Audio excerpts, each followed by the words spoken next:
आप सभी भाई-बहनों का सर्व कल्याण वृक्ष की प्रश्नोत्तर ज्ञान कक्षा में एक बार फिर स्वागत है। आज का कोई प्रश्न ना होते हुए भी कुछ पंक्तियों के ऊपर आज की हम चर्चा करने जा रहे हैं और पंक्तियां देखिए बहुत ही सरल हैं। ये पंक्तियां हैं, नोटों की गिनती में अपना जीवन मत गंवाएं, अन्यथा। देखिए शब्द कितने ही सरल हैं और इन सभी स्थितियों में लगभग संसार का प्रत्येक मनुष्य कभी न कभी इन सभी स्थितियों से गुजरता आया है। आपका हमारा जो एक व्यवहार है, दिनचर्या है, इन सभी स्थितियों में आपको मैं अपना कुछ समय कहो, लेन-देन की प्रक्रिया कहो, समाज की एक व्यवस्था कहो, उस व्यवस्था में गुजरना होता है। देखिए, साधारण परिस्थितियों में तो देखिए आपको में लेन-देन में ये नोटों की स्थितियों को गिनना आवश्यक होता ही है, क्योंकि हिसाब-किताब की स्थितियाँ हैं। लेकिन हमारा जो विषय है कि नोटों की गिनती में जीवन मत गँवाएँ, अन्यथा का अर्थ, भावार्थ कुछ गहरे तल पे। देखिए, लाभ के लिए आपको में दिन भर कुछ भाग-दौड़ करनी होती है। अपने परिवार का लालन-पालन के लिए या व्यक्तिगत देखिए यदि आप परिवार युक्त नहीं भी हैं, तो व्यक्तिगत स्तर पर भी आपके बारे कुछ आवश्यकताएँ होती हैं। उन आवश्यकताओं की पूर्ति के लिए आपको में पुरुषार्थ करना होता है और पुरुषार्थ की स्थितियों में देखिए ये नोटों की गिनती कहो, पैसे का लेन-देन तो बना ही रहता है। लेकिन हमारा ये जो नोटों की गिनती करने का अभिप्राय देखिए आज मनुष्य लाखों नहीं करोड़ों अरबों की दुनिया में अपने आप को इस संग्रह वृत्ति में देखिए नोटों की गिनती का अभिप्राय संग्रह वृत्ति से है। लाभ के लिए तो शास्त्र भी मना नहीं करते। लाभ के लिए पुरुषार्थ करो। ये तो आपका हमारा एक धर्म है, एक कर्तव्य भी है। देखिए आप और हम अपने बच्चों को भौतिक शिक्षा के लिए 2.5-3 वर्ष का होते ही एक प्ले स्कूल, नर्सरी कक्षा में भेज देते हैं और बच्चे फिर आगे पहली, दूसरी, तीसरी, चौथी, 5वीं सर इन कक्षाओं में तो देखिए कोई विशेष प्रतिस्पर्धा नहीं होती, तो अगली-अगली कक्षा में बच्चे को उत्तीर्ण कर दिया जाता है। लेकिन जैसे-जैसे छठी, 7वीं, 8वीं, 10वीं, 12वीं और 12वीं कक्षा के बाद तो देखिए कॉलेज की स्थितियाँ होती हैं, यानी कि कुछ प्रतिस्पर्धा की स्थितियाँ समझ में आने लगती हैं। तो फिर मनुष्य अपने मिले हुए जीवन में इन नोटों की स्थितियों को महत्व देने लगता है। नोटों की स्थितियों को देखिए महत्व देना कोई हमारा प्रत्यक्ष विरोध नहीं, लेकिन इस नोटों की गिनती में ही कब आपका हमारा जीवन बीत जाता है। देखिए मिला हुआ जीवन आपको में इस अर्थ की देखिए अर्थ का संबंध कोई खाने-पीने की वस्तु से तो प्रत्यक्ष रूप से नहीं है। कभी-कभी आप देखते हो ना, कहीं-कहीं कोई एक व्यवसाय में या कोई सरकारी विभाग के कोई बड़े कर्मचारी के यहाँ कोई ऐसा आयकर विभाग की जब कुछ एक जाँच-पड़ताल होती है, तो कभी-कभी देखिए आप देखते हो ना नोटों की कितनी ही गड्डियाँ जिनको गिनने में देखिए मशीनें भी रुक जाती हैं, खराब हो जाती हैं। हालाँकि यहाँ नोटों की गिनती का अभिप्राय तो देखिए आपका मेरा प्रत्यक्ष रूप से है। देखिए, बात की गहराई को समझने के लिए आज हमने ये जो एक नोटों की गिनती के शब्द को अपना वीडियो का एक हिस्सा आधार बनाया है। उसके पीछे का कारण क्या है कि दिन प्रतिदिन आपके हमारे जीवन में बस बिना किसी लक्ष्य के देखिए ऐसे कितने ही मनुष्य हैं, जिन्होंने लाखों नहीं करोड़ों अरबों धन एक जमा कर रखा है। देखिए गिनती का अभिप्राय कोई प्रत्यक्ष रूप से नोटों की स्थितियाँ नहीं, लेकिन गिनती का अभिप्राय आपके हमारी जो एक जीवन की दिशा है, वो अर्थ तक ही सिमटती जा रही है। आपके हमारे जीवन के जो एक उद्देश्य है, देखिए 4 पुरुषार्थ हैं, धर्म, अर्थ, काम, मोक्ष। मोक्ष प्राप्ति की जो एक स्थिति है, वो तो केवल मनुष्य जीवन में ही संभव है। अब देखिए, ये जो नोटों की गिनती है, ये तो केवल मनुष्य ही कर मनुष्य से नीचे की जोनियों के तो जितने जीव हैं, उनको तो ये नोटों का कुछ एक अर्थ, महत्व कुछ नहीं मालूम। लेकिन फिर भी उनका जीवन बसर गिनती की एक व्यवस्था में चलता रहता है। लेकिन जब आप इन नोटों की गिनती में ही खो जाते हो, अधिक से अधिक धन कमाने के लिए, देखिए जब मन के स्तर पर नोटों की महत्ता बढ़ जाती है, तो मनुष्य के जीवन में ये धर्म रूपी जो मर्यादाएं हैं, देखिए धर्म का अभिप्राय शुभ संस्कारों से लिया जाता है। धर्म का अभिप्राय एक सीमित अर्थों में पूजा पाठ से भी लिया जाता है। लेकिन हमारी चर्चाओं में देखिए धर्म का एक विस्तृत अर्थ धारण करने की उस प्रवृत्ति से है, जिसके अंतर्गत हम और आप अपने कर्तव्य कर्मों का पालन करते हैं। समाज में देखिए सभी मनुष्यों का जो एक जीवन है, वो परस्पर सहयोग से बनता है, सहयोग से चलता है। सर हम देखिए बार-बार कहते रहते हैं अपनी चर्चाओं में कि लाल बत्ती पे रुको, हरी बत्ती पे ही चलो, दूसरों का हिस्सा मत खाओ। देखिए जब दूसरों की हरी बत्ती है तो आपको रुकना आपका हमारा कर्तव्य है, धर्म है। एक व्यवस्था के अंतर्गत सहयोग की स्थितियाँ हैं।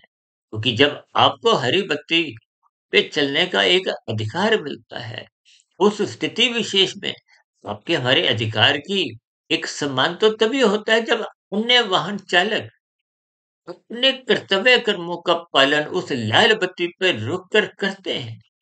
तो देखिए समाज तो एक आपसी सहयोग से है, एक भाईचारे की स्थितियों से है।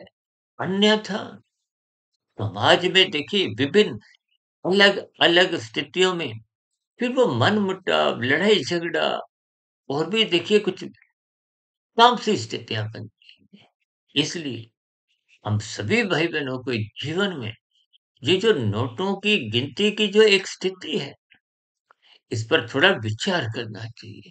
क्योंकि आपकी हमारी जो भाग-दौड़ है, वो नोटों के इर्द-गिर्द अधिक सिमटती जा रही है। क्योंकि आपका हमारा जो स्थूल शरीर एक निश्चित सांसें लेके आया है, आयु लेके आया है और मनुष्य जीवन पाकर आपको हमें अपने कर्मों में सुधार लाना होता है। क्योंकि कर्मों में बिगाड़ आते ही देखिए कर्मों में बिगाड़ तो तभी आना आरंभ हो जाता है जब मनुष्य नोटों को ही, धन को, अर्थ को ज़रूरत से अधिक महत्व देने लगता है। उसमें लोभ प्रवृत्ति जब मन बुद्धि के स्तर पर निरंतर अपना एक दबदबा बनाने लगती है, तो फिर मनुष्य कब संग्रह वृत्ति में घिरता हुआ, कब कितने कानून का उल्लंघन कर जाता है, कितने पाप कर्म, निषेध कर्म देखिए जिनको शास्त्रों में मना किया गया है। अब शास्त्रों में तो स्पष्ट शब्दों में देखिए धूर्त क्रीड़ा, मद्यपान, स्त्री संग, हिंसा और अनीतिगत कार्यों से कमाया गया धन, इन सभी स्थितियों को तमोगुण से जोड़ा है। इनकी निंदा की गई। शास्त्र तो बार-बार कहते हैं, रजोगुण की एक उपेक्षा रखो और तमोगुण की निंदा करो। जब तक आप रजोगुण की उपेक्षा नहीं करोगे, तो फिर तमोगुण की गलियों में बार-बार मनुष्य घिसता रहता है। आज आपकी हमारी भोग इच्छाएँ 24/7 निरंतर बढ़ती जा रही है। ये भोग विषयों का बढ़ना ही मनुष्य को नोटों को इकट्ठा करने की ओर, संग्रह करने की ओर, नीतिगत कार्य करवाने को एक बाध्य कर देता है। ये नोटों की गिनती का अभिप्राय देखिए इन सभी तामसी स्थितियों से है। इन सभी तामसी स्थितियों में मनुष्य का गिरना तभी होता है जब मनुष्य की राजसी स्थितियाँ, विषय भोगों की स्थितियाँ बिगड़ने लगती हैं। और रजोगुण तभी बिगड़ता है, भोग इच्छाएँ तभी अमर्यादित होती हैं, जब मनुष्य के सत्संग की स्थितियाँ कमज़ोर होने लगती है। धर्म को आप और हम प्रथम स्थान से एक हटाने लगते हैं। जब धर्म प्रथम स्थान से हट जाता है, ये शास्त्र तो बार-बार कहते हैं, हमारी तो अक्सर चर्चाओं में बार-बार कहा जाता है कि धर्म की चारदीवारी इतनी ऊँची बनाओ, इतनी मजबूत बनाओ कि ये अर्थ और काम, देखिए अर्थ और काम का एक संसारी जोड़ा है। इस जोड़े को ही आज हमने देखिए नोटों की गिनती के साथ आपके हमारे जीवन की जो एक स्थितियाँ हैं, उनको कुछ इस संबंध में प्रकाश डाला है, ताकि आपको अपने जीवन की जैसी-जैसी स्थितियाँ बन चुकी हैं, उन सभी स्थितियों में जो नोटों की गिनती के कारण, अमर्यादित रजोगुण के कारण, कमरे जो तमोगुण में गिरने की प्रवृत्तियाँ बिगड़ती जा रही हैं। यानी कि आपका हमारा जीवन कानून के उल्लंघन करने में, देखिए जब आप नोटों को बढ़ाना चाहते हो, तो मनुष्य कब कितने पाप कर्म कानून रूप से भी कर जाता है। आयकर की भी चोरी करता है और भी विभिन्न प्रकार के सरकारी आदेशों का उल्लंघन करता है। तो ऐसी स्थितियों में भले ही मनुष्य यहाँ बच भी जाए, तो परमात्मा की निगाह में, परमात्मा की व्यवस्था में कि मेरे कर्मों का हिसाब होता है। तो फिर ऐसी स्थितियों में मनुष्य जब अनीतिगत कार्यों से धन कमाता है, तो मनुष्य शास्त्र विरुद्ध कब कितने पाप कर्म करता हुआ अपना जीवन बिगाड़ लेता है, कर्माशय बिगड़ जाता है, बुरे संस्कार बन जाते हैं। तो ये सभी स्थितियाँ आपका हमारा मिला हुआ जीवन का जो एक अवसर है, वो बिगड़ जाता है। अन्यथा एक साधारण मनुष्य युवावस्था की स्थितियों में, प्रौढ़ावस्था की स्थितियों में इन बातों को कोई वजह नहीं देता, महत्व नहीं देता। लेकिन जैसे-जैसे वृद्धावस्था की स्थितियाँ तुम्हारे जीवन पर दस्तक देने लगती हैं, तो कुछ-कुछ एहसास होने लगता है। क्योंकि देखिए आजकल तो देखिए कुछ ऐसा समय आ गया है कि लोग वृद्धावस्था में भी सत्संग की स्थितियों को महत्व नहीं देते और ये आर्थिक स्तर पर अधिक से अधिक धन कमाने में, देखिए नोटों की गिनती का अभिप्राय धन अधिक से अधिक अमर्यादित स्थितियों में इकट्ठा करने की स्थिति है। सर आप देखते हो बड़े-बड़े उद्योगपति अपने जीवन में करोड़ों, अरबों, खरबों कितना धन कमाने में ही अपना जीवन खपा देते हैं। और मृत्यु के बाद तो देखिए स्थूल शरीर की मृत्यु के साथ ही ये भौतिक उपलब्धियां, धन संपदा जितनी भी हैं, ये सब के सब चाहे सरकारी पद हो, चाहे मान प्रतिष्ठा के ऊंचे स्थितियां हो, वो स्थूल शरीर के मरते ही समाप्त समझी जाती।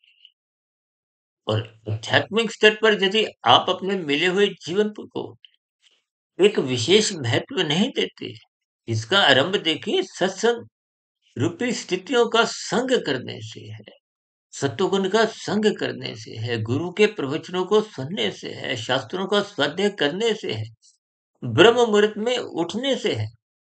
सर मनुष्य जब देखिए ये नोटों की स्थितियों में ही अपना जीवन खपाता जाता है, फिर ऐसे मनुष्य तो देखिए स्थूल शरीर के स्तर पर भी रोगग्रस्त होने लगते हैं, ब्रह्म मुहूर्त में उठ नहीं पाते, क्योंकि ब्रह्म मुहूर्त में उठना स्थूल शरीर को भी स्वस्थ रखता है। मन बुद्धि के स्तर पर आपके हमारे विचारों में एक सात्विकता जन्म लेती है, जिसके फलस्वरूप कि हमारी दिनचर्या सुधरती है। जब दिनचर्या सुधरती है, अच्छे-अच्छे कर्म होते हैं, परोपकार के कार्य भले ही आरंभिक स्तर पर सकाम भाव से फल पाने की इच्छा से, संसार को पाने की इच्छा से ही होते हैं। लेकिन जैसे-जैसे ज्ञान में स्थितियाँ अपना प्रभाव दिखाती हैं, प्रकृति के 3 गुणों की स्थितियों का कर्मबद्ध ज्ञान होने लगता है कि हमारे 3 शरीरों में स्थूल शरीर से अधिक महत्व फिर आप और हम कारण शरीर को शुद्ध करने में करते हैं, शुभ संस्कार बनाने की दिशा की ओर आप साधना करना आरंभ कर देते हैं। फिर कर्म योग, ज्ञान योग, भक्ति योग की स्थितियाँ उत्पन्न होती हैं। यही तो आपके मेरे जीवन की देखिए शुद्ध कमाई है, जो आपका मेरा अगला जन्म भी मनुष्य योनि का ही सुनिश्चित करती है। कि साधना करने का अवसर तो मनुष्य जीवन में ही है। और साधना आरंभ होने पे आपकी अगली जोनी भी मनुष्य जोनी ही एक सुनिश्चित बनी रहती है। संस्कारी माता-पिता के यहाँ जन्म होता है, गुरुजनों का संग सहज ही परमात्मा की व्यवस्था में उपलब्ध बना रहता है। यदि ये हमारी स्थितियाँ देखिए, ये नोटों की गिनती के इर्द-गिर्द ही एक संग्रह वृत्ति में नाचने लगती है, तो फिर आपके हमारे कानून के स्तर पर शास्त्रों के अनुसार भी पाप कर्म अधिक हो जाते हैं। इन सभी स्थितियों पर हमें ज्ञानपूर्वक, ईमानदारी से चिंतन करना होगा। देखिए, कुछ दिन पहले हमने एक वीडियो एक बहुत छोटा-सा बनाया था कि झूठ से बचो, सच से जुड़ो। हालाँकि वो वीडियो देखिए बहुत ही एक छोटे स्तर पर हमने एक प्रसारित किया। क्योंकि ये नोटों की स्थितियाँ देखिए झूठ की ही दुनिया है। ये मरते समय तो दूर की बात है, जीवन के रहते-रहते भी आंशिक काम ही आते हैं। देखिए मनुष्य ने खाने ₹100 हैं, ₹1000 उसने धर्मानुसार भी कमा रखे हैं। यदि वो लाखों करोड़ों की दौलत इकट्ठी करता है और यदि हेरा-फेरी नीतिगत कार्य करता है, कानून का उल्लंघन करता है, शास्त्र विरुद्ध अपकर्म करता है, फिर ऐसी स्थितियों में हमारा कर्माशय बिगड़ जाता है, बुरे संस्कार बढ़ जाते हैं, जो मरने के बाद अधोगति का कारण बनते हैं। देखिए मनुष्य जोनि तो पुण्य तभी मिलती है जब संचित कर्मों में मरते समय पुण्य कर्मों का अनुपात कम से कम 51% का होता है और पुण्य कर्मों का अभिप्राय तो देखिए परोपकार के कार्यों से है। क्योंकि राजसी स्थितियाँ तो देखिए भले ही वो पुण्य कर्मों में गिनी जाती हैं, लेकिन वो तो ज़ीरो के बराबर है। हालाँकि ज़ीरो का अभिप्राय देखिए खाया-पिया बराबर से है, जबकि तामसी स्थितियाँ, निंदनीय स्थितियाँ, निषेध कर्म भले ही कानून का उल्लंघन के रूप में हो, चाहे शास्त्र विरुद्ध पाप कर्मों की स्थितियाँ हों, वो आपका हमारा एक ऋण है। आपका हमारा वो जो एक तामसी स्थितियाँ हैं, पाप कर्मों की स्थितियाँ हैं, इन सभी स्थितियों को आपको हमें ज्ञानपूर्वक समझना होगा। इसलिए हमने देखिए नोटों की गिनती में जीवन को मत गँवाओ के साथ एक शब्द अन्यथा लिखा है। उस अन्यथा के देखिए बहुत ही गहरे एक अर्थ के साथ-साथ भावार्थ भी हैं। इन सभी स्थितियों को हमें ईमानदारी पूर्वक चिंतन करना होगा। भले ही आजकल देखिए डिजिटल स्थितियाँ हैं, नोटों को गिनने की स्थितियाँ तो भले ही प्रत्यक्ष रूप से कम देखी जाती हैं।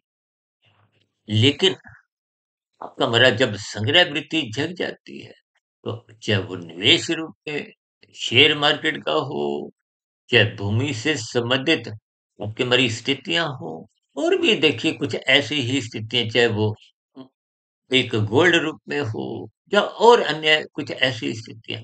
इन सभी स्थितियों को ही मैंने आज के वीडियो का एक नाम नोटों की गिनती में जीवन को मत गँवाओ को एक विशेष स्तर पर इस पर एक प्रकाश डाला है।